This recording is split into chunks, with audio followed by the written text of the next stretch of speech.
Welcome to Donmar TV News Channel, mga balita sa buwan ng Nobyembre. Kailangan ilabas ng tissue. Ngayon, Mr. Chair, sabihin niyo sa amin na walang red tagging.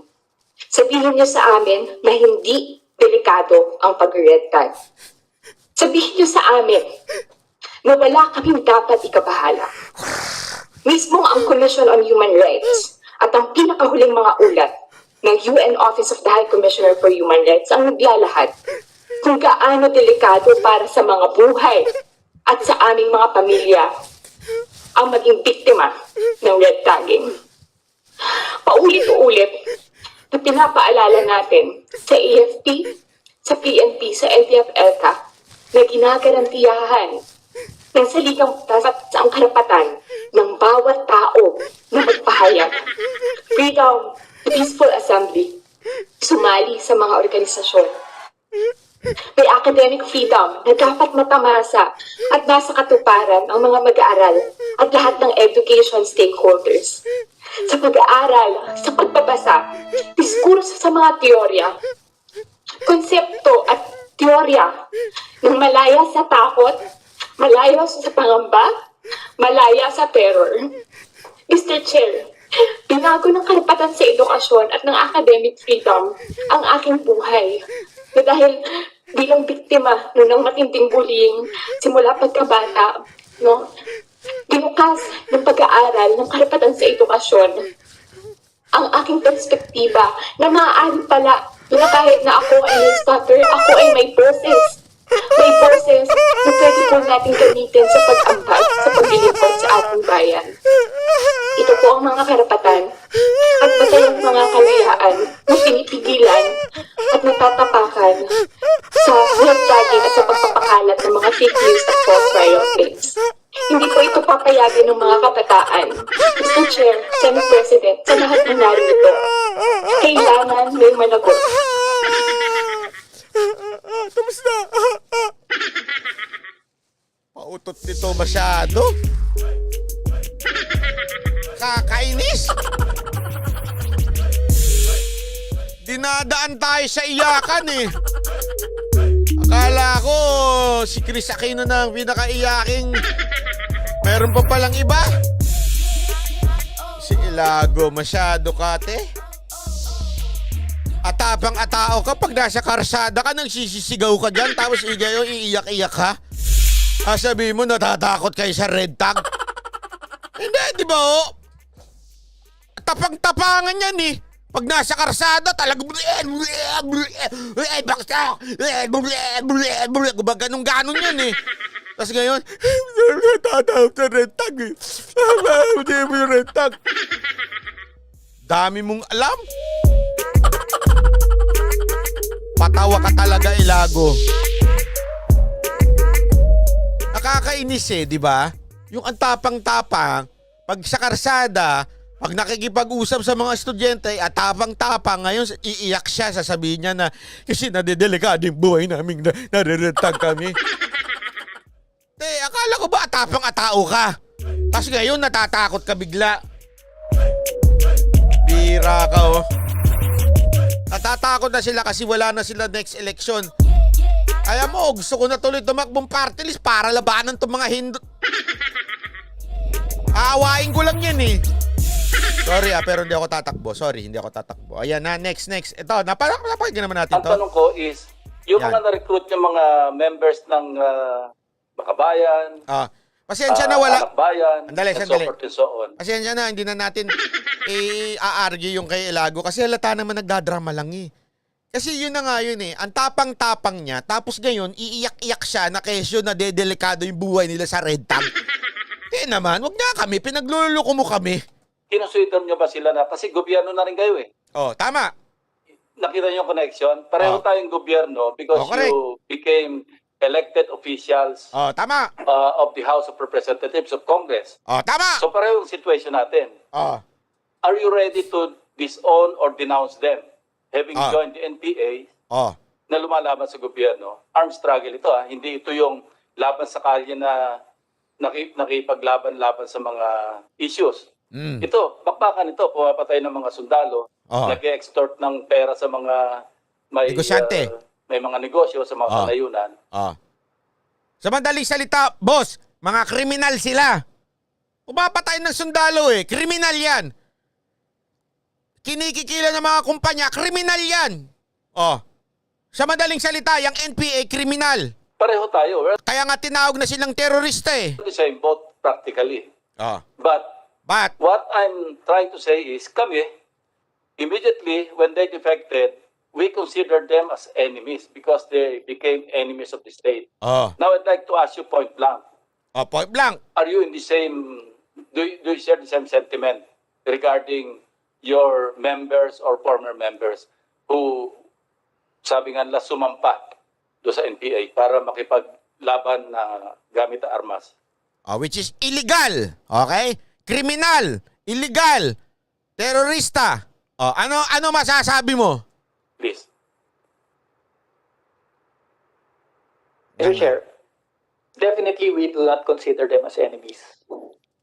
Tapos ang usapan. So isang kriminal, isang nangingikil, isang pumapatay sa mga tao, okay? Terorista, ano sagot nito? Hindi namin sila kalaban. Kuya, asan ka ba? Asan ka? Asang panig ka ba? Kauulit lang ni Lexon, sinasabi niya, hoy, nasa gobyerno ka na. Ha? Do not consider them as enemies. They Kasi pumapatay sila ng mga taong gobyerno. Pumapatay sila ng taong gobyerno, ha? Kevin, banat by for senator, shout out. Wala ganunan, kayo naman, Pumapatay sila ng tao na nasa gobyerno. Mga mayors, They are engaged in rebellion, Mr. Chair. They are conducting or committing an illegal act.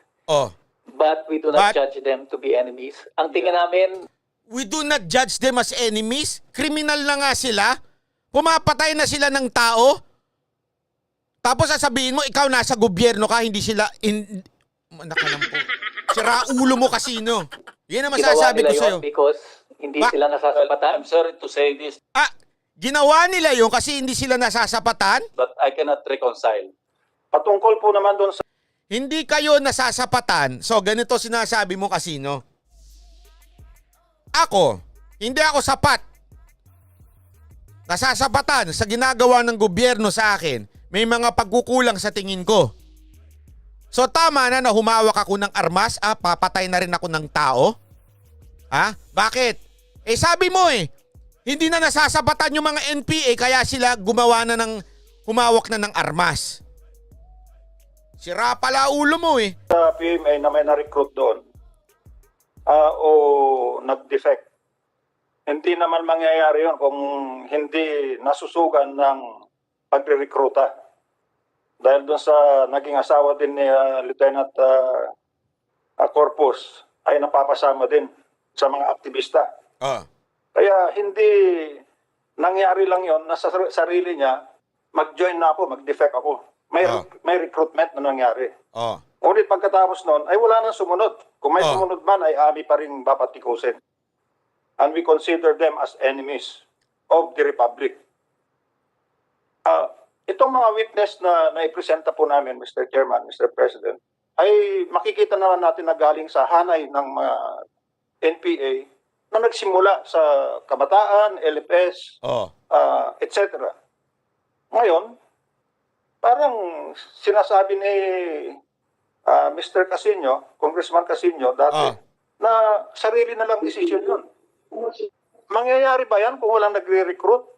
Mangyayari ba yan kung walang nagsimulang napasabi sila sa organisasyon? Tama. Kaya ang tingin ko, yung kanilang pag-deny na sinasabi nilang that's their personal decision, that is simply an alibi and denying responsibility for all of this. Why are you so insistent on radicalizing the youth, and then when you see that they could be recruited, you recruit them? At ngayon, doon sa mga rally-rally ninyo, ipagmamalaki pa na yung alumnus ninyo ay naging NPA. Saan ang responsibility nyo? Part kayo ng gobyerno. Wala mga yagballs yan, mga yan. Di ba? Sasabihin nila, wala kaming kinaugnayan sa pagre-recruit na mga yan. Wala kaming kinaugnayan sa mga tauhan namin o mga kamembro namin na naging NPA na. Wala kaming kinaugnayan. Pero may nagrarally, proud na kanilang mga alumnus NPA. Pero wala silang wala daw silang kinaugnayan. Mga sinungaling Oo. Exactly what Nandyan lang kayo dahil kasi nagmamasquerade kayo na part ng Secretary gobyerno. John, exactly what I was saying kanina. Kami, sumusweldo tayo sa gobyerno, sila sumusweldo sa gobyerno. And then, eto yung mga miyembro nila na sumampa sa NPA na lumalaban sa gobyerno o sa estado. Kasi armed na ito eh. I'm not talking of street parliamentarians or yung mga protest rallies na sinasalihan. Iba na ito kasi laban ng gyera na ito at nagpapatayan na. And that's why I was surprised doon sa sagot ni dating Congressman Teddy Casino na hindi nila pwedeng i-denounce. Kaya sabi ko, hindi ko kaya reconcile. Just on those points, Mr. Chair. First, just like we do not consider the members of the MILF or the MNLF as enemies, we also do not consider the members of the CPP, NPA, and the... Andali.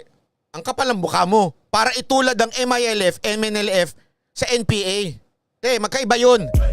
Yun, may pinaglalaban. Okay? Hindi man tayo magkakapareho ng pinaglalaban. Okay? Sila may paniniwala na iba sa atin. Kaya yun ang pinaglalaban nila bilang mga moro. Ang NPA, wala akong ganung pinaglalaban. Ang NPA, kademonyuhan. Hindi ho reliyon ang pinaglalaban nila. Iba mo yun. Kung ako MNLF, mabibuisit ako dito eh. Itulad mo kami sa NPA na mga terorista, mamamatay tao. as enemies. They are revolutionary Kapal na groups. mukha mo eh. We may not agree with their program. We may not agree with the way that they are pushing for their agenda. But Meron kasi... Kapal na mukha mo. ang attitude ho namin sa kanila, i-engage. Hindi kasi may mga kilala ho ko na membro niyan, di ba? Nakausap pa nga ho na ni mo kasi si Normer Suari, di ba? Pati yung kanilang vice chair. Kakilala ho namin. May pinaglalaban ho sila. Okay? Sila ho yung mga morong may pinaglalaban. Yung NPA, wala ho pinaglalaban niya. Puro kriminal ho yan. Pinapatay niyan yung mga sundalo natin.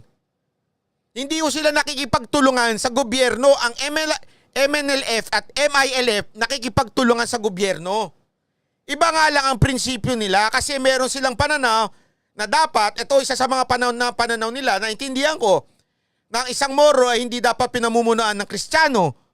Pananaw nila yon. Respetuhin natin yon. Pero kayong NPA, walang ganyan. Because we Labo mo. recognize that these revolutionary organizations, their struggles are rooted in very legitimate and No, they're not legitimate. historical grievances of our people. And para sa akin ho, to simply denounce them as enemies, it closes the door for So, yung pagpapatay ng mga NPA sa mga sundalo, hindi pa kriminal sa inyo yon? Ha? Hindi pa demonyo yon? Myra Rose Lisan, naniniwala ako sa recruitment na yan. Way back 1993, classmate ko biglang nawala after year or so, bumaba daw sa pamumundok, bumalik silang broken and damaged, nakakalungkot lang. Correct. Buti pa si Madam Myra. a healthier engagement. Lalo na ho kami, we are engaged in the many issues that they are also pushing for, land reform, land leases, etc. So nasa ganong situation kami. Ang pinaglalaban niyo ng Gabriela, di ba? Okay. Sabi na natin Gabriela ay yung mga kababaihan. Bakit ang daming NPA na member na ginagahasa? Sige nga ho. Hindi ho ako nagsabi yung mga mismong babaeng galing sa NPA na ginahasa. Sakala ko, pareho kayo ng pinaglalaban. Parang magkaiba ata. In any case, Mr. Chair, that is our position, that we do not consider them as enemies. We consider them as fellow Filipinos na dapat kausapin. At kung pwede magkaroon ng political settlement, that is good. And if that is what we believe in, then that should be respected. Now, on the issue of recruitment. Hindi mo na ma-connect Kasi kriminal yung ginagawa nila, krimen. The fact, okay? Kasi makinig ka. Hindi kasi diniin ito eh. The fact na humawak kayo ng armas, itong mga NPA, okay? Humawak ng armas. Ginamit ang armas para lumusob sa mga sundalo at patayin ang mga sundalo, hindi na ho yan pinaglalaban. Wala na hong prinsipyo yan. Kriminal na ho ang tawag dyan.